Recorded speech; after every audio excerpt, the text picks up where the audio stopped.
وہ پرویز رشید کی ایک انتہائی قابل اعتراض ویڈیو لیک ہوگی. بہت جلد گہری کھائی میں خود بھی گرنا ہے اور ان انقلابیوں کو بھی اپنے ساتھ لے کر ڈوبنا ہے. تضادات کی اولمپکس مقابلے ہوں نا تو ہمارا کپتان اس میں بلا مقابلہ سب سے پہلے نمبر پہ آئے گا گولڈ میڈلسٹ. پرویز رشید صاحب ویڈیو ڈیپ فیک تو نہیں لگتی مجھے.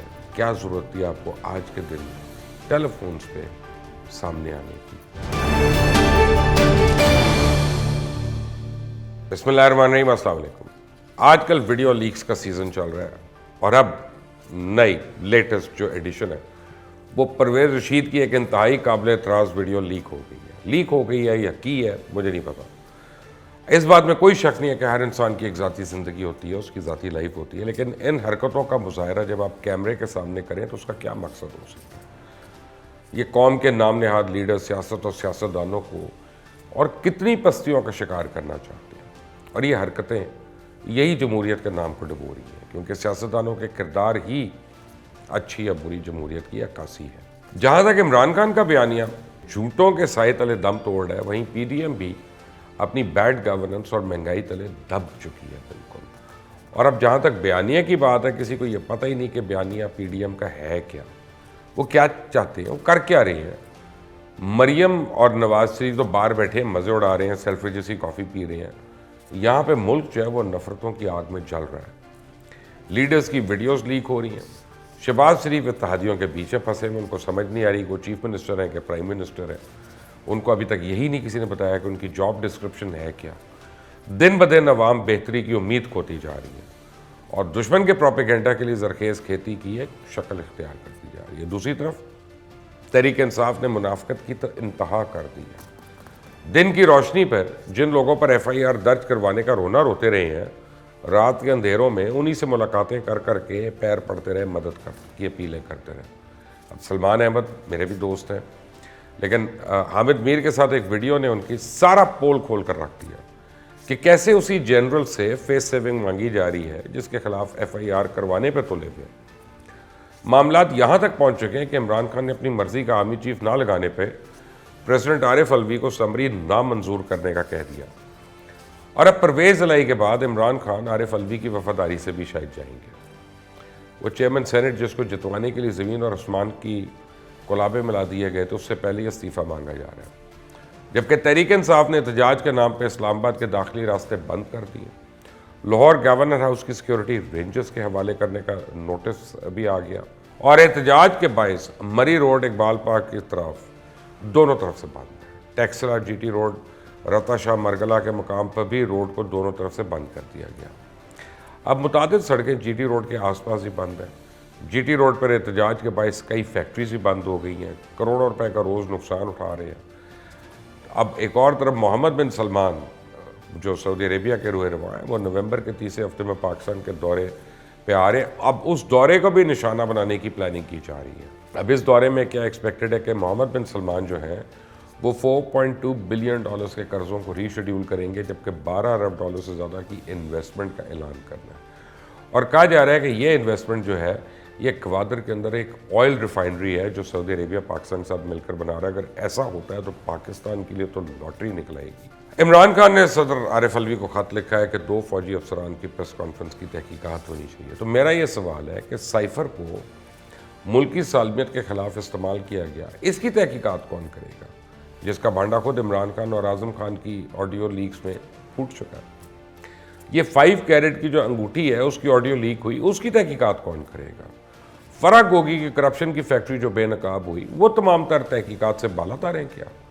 بشرا بی بی کی ارسلان بیٹے سے کال جو لیک ہوتی ہے, میر جعفر اور میر صادق کے برانڈز بنانے کی کال لیک ہوئی, 5 خریدنے کی باتیں لیک ہوئیں, ملک ریاض کی آصف زرداری سے بات لیک ہوئی کہ عمران خان آپ سے اتحاد کرنا چاہتے ہیں, عثمان بزدار کی کرپشن کی ہوشربا داستانیں سامنے آئی, شوکت ترین کے آئی ایم ایف کے ذریعے پاکستان کو نقصان پہنچانے کی کال لیک ہوئی, ملک ریاض کو 50 ارب روپے کی سہولت دی گئی.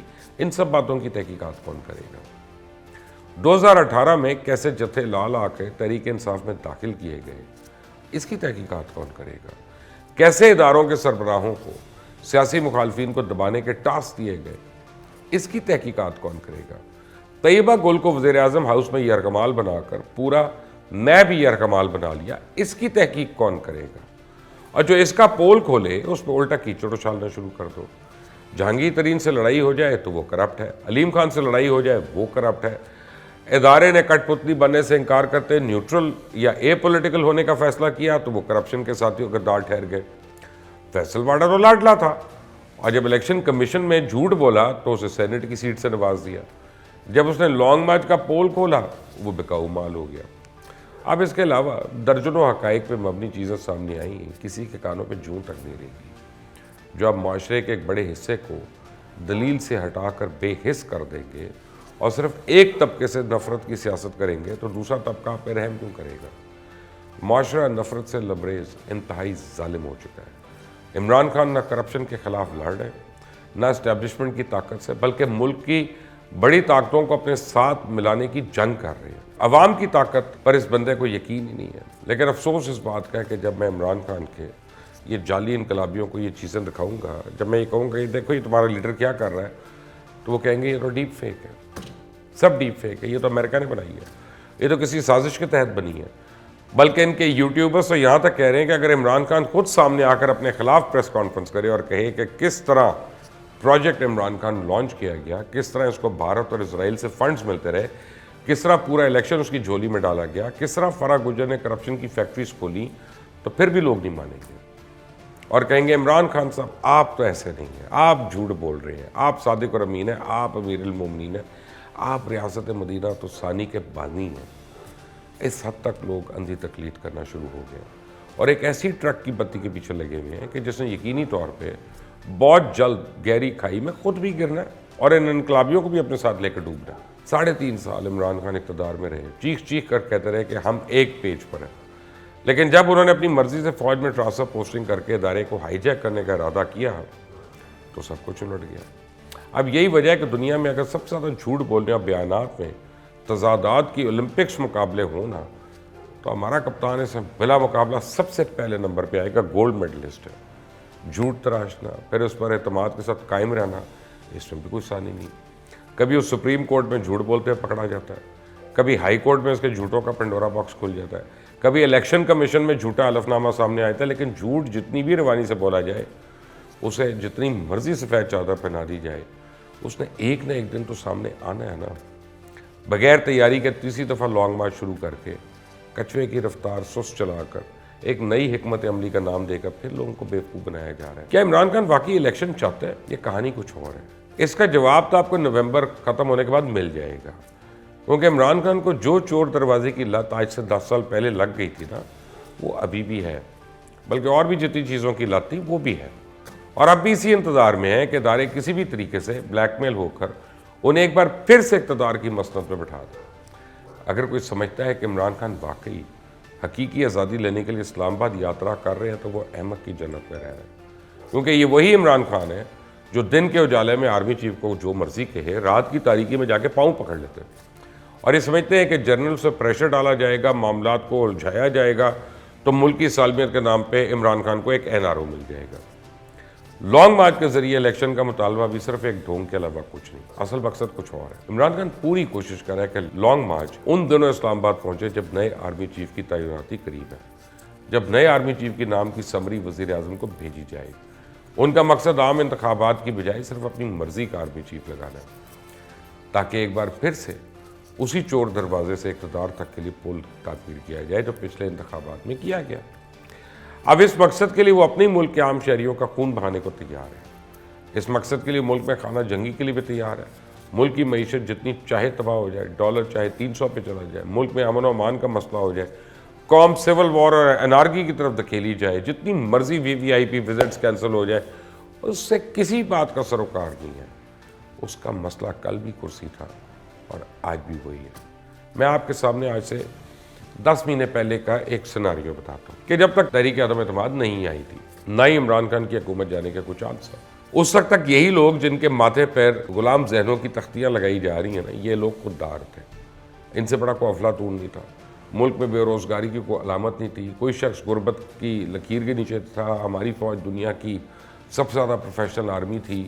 عمران خان ایک خود مختار وزیر اعظم تھا. فوج غیر سیاسی تھی. الیکشن کمیشن کے سارے فیصلے اچھے تھے. چیف الیکشن کمشنر ایک نیک آفسر تھا جس کو اس نے خود لگایا. ہماری عدالتیں دنیا کی بہترین عدالتیں تھیں، ان کے سارے فیصلے قانون اور آئین کے عین مطابق تھے، ہمارے سارے ادارے ایک دوسرے کے شانہ بشانہ کھڑے تھے، نیب اپنا تاریخی کام کر رہا تھا، ریاست مدینہ تکمیل کے مراحل میں تھی، طاقتور احتساب کے شکنجے میں تھا۔ پھر تحریک عدم اعتماد کے بعد جیسی یہ بیساکھیاں گری، جیسی کرسی سے نیچے سے کھسکی، تو ایک ہی رات میں پورے کا پورا ملک چینج ہو گیا۔ اچانک ہی ساری قوم ذہنی غلام بن گئی۔ عمران خان کے بقول چیف الیکشن کمیشن ناسور بن گیا، general Bajwa D G I S I سیاسی ہو گئے، عدالتوں پہ جانبداری کے الزامات لگنا شروع ہو گئے، ججز کو دھمکایا جانے لگا۔ وہ امریکہ جس کے کچھ دن پہلے ترلے کیے جا رہے تھے، عمران خان فون سرہانے رکھ کے ساری رات انتظار کرتا تھا کہ پتہ نہیں کب جو بائیڈن کی کال آتی ہے، وہ امریکہ ہمارا ہی دشمن بن گیا۔ جہاں آج سے 10 مہینے پہلے تک دودھ اور شہد کی نہریں بہ رہی تھیں، وہاں غربت و مفلسی نے ڈیرا ڈال دیا، اور جو ملک آج سے 10 مہینے پہلے تک ترقی میں ناروے سے آگے چلا گیا تھا، وہ ساری کی ساری معیشت زمین بوس ہو گئی۔ آپ کو کیوں لگتا ہے کہ آپ جھوٹ پر جھوٹ بولتے جائیں گے اور لوگ آپ کی باتوں پہ سچائی کی مہر لگاتے جائیں گے؟ کسی دن تو آپ نے اس قوم کے سامنے ایکسپوز ہونا ہے نا۔ آپ ہر روز نیا جھوٹ بولتے ہیں، ہر روز نیا شوشہ چھوڑتے ہیں اور آگے آگے چلتے جاتے ہیں۔ پیچھے سے آپ کے سوشل میڈیا کے جنگجو آپ کی ہر سٹپڈ بات پر واہ واہ کرتے ہیں، لیکن اب یہ نہیں چلنے والا۔ ایف آئی اے کو اب کھلی چھوٹ مل گئی ہے کہ وہ جو لوگ ڈس انفارمیشن کے پورا جال بن رہے ہیں، لوگوں تک غلط اور جعلی خود سے گھڑ گھڑ کے معلومات پھیلا رہے ہیں، ان کے خلاف اب کارروائی ہوگی، اور آپ بہت جلد وہ سارے چہرے دیکھیں گے جن کو ارسلان بیٹا مزید ہدایات جاری کرتا ہے۔ وہ لوگ بغیر سوال و جواب اس پر آمین کہہ کر کبھی کسی صحافی کے خلاف مہم چلانا شروع ہو جاتے ہیں، کبھی شہداء کے خلاف مہم شروع ہو جاتی ہے، کبھی سیاسی مخالفین کو غداری سے لنک کیا جاتا ہے، اور نہ جانے کیا کیا غلیظ کام اس سوشل میڈیا کے ذریعے ہو رہے ہیں، اور یہ سمجھتے ہیں کہ ہم اے سی والے کمروں میں بیٹھ کر محفوظ ہیں، ہم آئین اور قانون سے مانگ رہے ہیں۔ اب وہ سب تیار ہے کیونکہ ان کا پول کھلنے والا ہے۔ آنے والے دن بہت زیادہ کروشل ہے۔ اللہ تعالیٰ اس ملک اور اس قوم کو اپنی حفظ و امان میں رکھے۔ چلتے چلتے ایک ہی ریکویسٹ ہے، پرویز رشید صاحب، ویڈیو ڈیپ فیک تو نہیں لگتی مجھے، کیا ضرورت تھی آپ کو آج کے دن ٹیلی فونز پہ سامنے آنے کی؟ اس کا بھی کبھی جواب دے دیجیے گا۔ آئندہ تک کے لیے اجازت دیں، اللہ حافظ۔